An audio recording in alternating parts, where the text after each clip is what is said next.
자, 민주당 이재명 대표는 최근에 불거진 공천 논란에 대해서 문제 없다 이렇게 말을 하고 있는데 비명 행사란 말이 나오며 반발하는 의원들이 늘고 있죠. 민주당에서 탈당하고 그래서 어제 무소속으로 경기 부천 을에 출마한 오선의 서른 의원 한번 저희가 만나보도록 할 텐데요. 설 의원님 나와 계십니까? 네, 서른입니다. 나와 있습니다. 네, 안녕하십니까?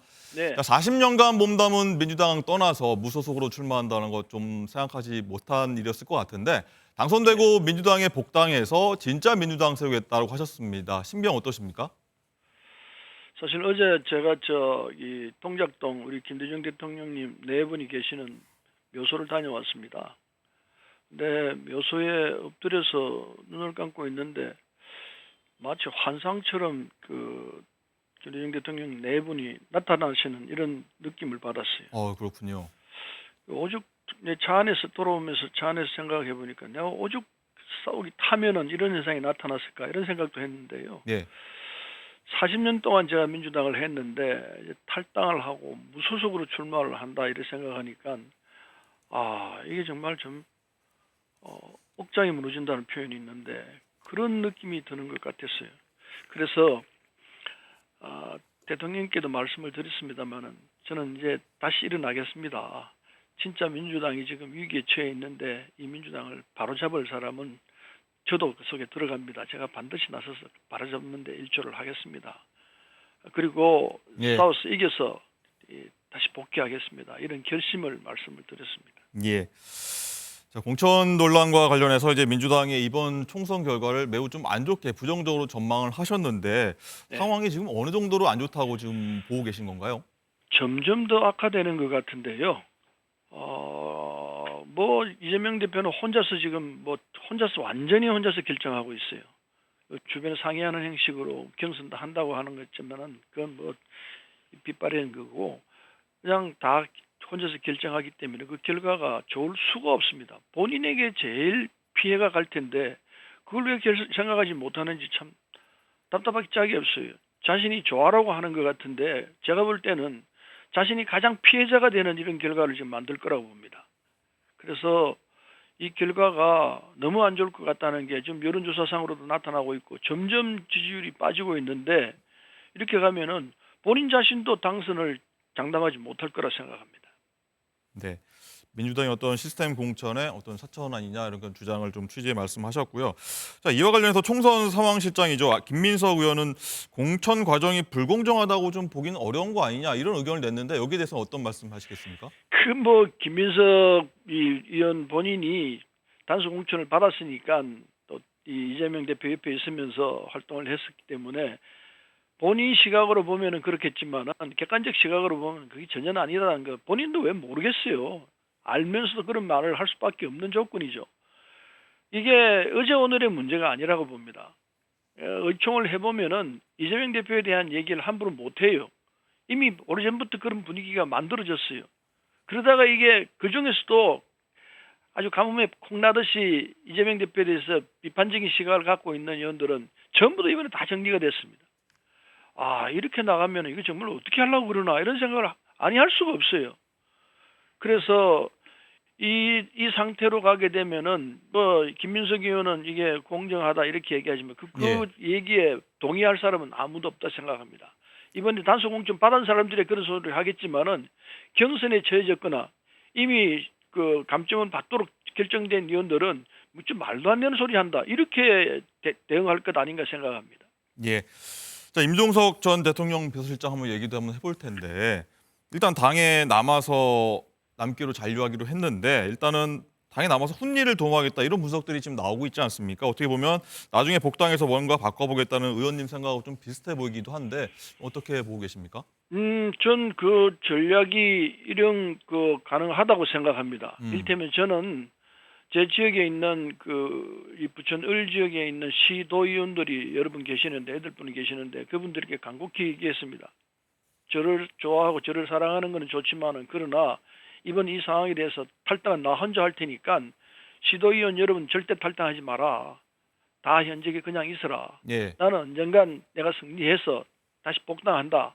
그때를 생각한다면 여러분 탈당하는 건 절대로 안 된다. 그런 주문을 했습니다. 그 개념하고 비슷할 거다 아닌가 생각하는데 예. 임종석 실장도 지금 당이 이게 안 좋은 상황으로 망가질 것 같기 때문에 그러면 총선 끝나고 난 뒤에 당내에서 이제 이 수습이 돼야 되는데 수습을 할 사람이 없으면 안 된다.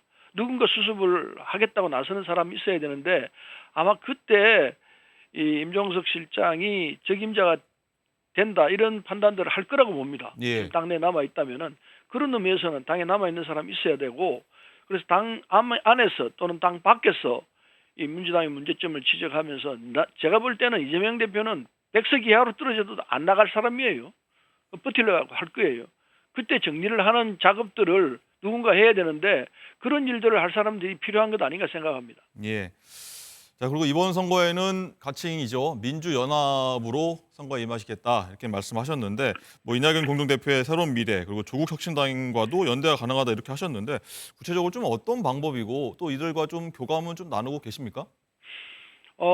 지금 저 새로운 미래 그러니까 이낙연 대표 쪽과 그리고 나머지 지금 이번 상황에서 무도하게 당한 의원들 이분들이 아직은 탈당을 못 하고 있습니다. 많은 분들이 참 저도 당해봤으니까 아는데 탈당한다는 게 그렇게 쉬운 일이 절대로 아닙니다. 예. 참 그게 마음의 갈등을 겪고 하다가 결국은 탈당이라는 결정을 하게 되는데 그런 의원들이 상당히 많이 있으면서도 탈당 자체가 주는 충격이 워낙 크기 때문에 탈당 결심을 못하고 있는데 그래서 현재는 이 새로운 미래 측과 홍영표 의원과 저와 같이 이렇게 논의를 하고 있는데 예.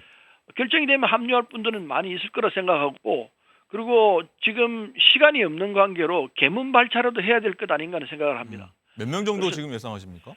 뭐 많게는 뭐 10명 이상도 될 수 있는데 지금 그렇게까지 생각하기는 쉽지가 않고 최소한 한 6, 7명은 될 거라고 생각하고 있습니다. 6, 7명. 예. 예.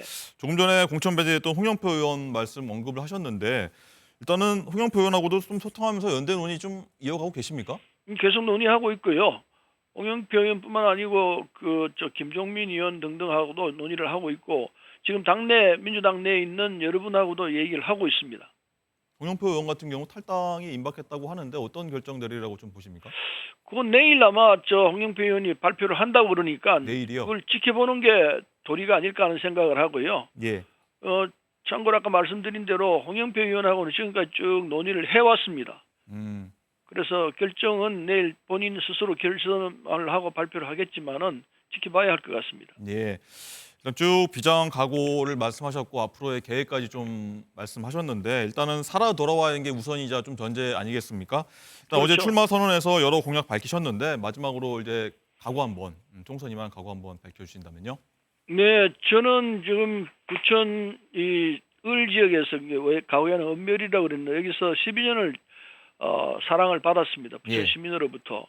그래서 긴 시간 동안 저를 사랑해 주셨던 분들이시기 때문에 마무리를 지어야 되는데 마무리를 짓는 작업을 지금 못하고 나갈 상황이 빠졌습니다. 예. 그래서 이 상황을 마무리를 짓기 위해서 저는 다시 출마를 해서 꼭 부천 시민들의 사랑을 받아서 제가 해야 될 마지막 작업들을 정리를 하고 정치를 마감해야 한다 생각하기 때문에 이게 특히 이제 일기 신도시 재정비라든지 또 중동 역세권 재개발 등 이런 문제가 남아 있습니다.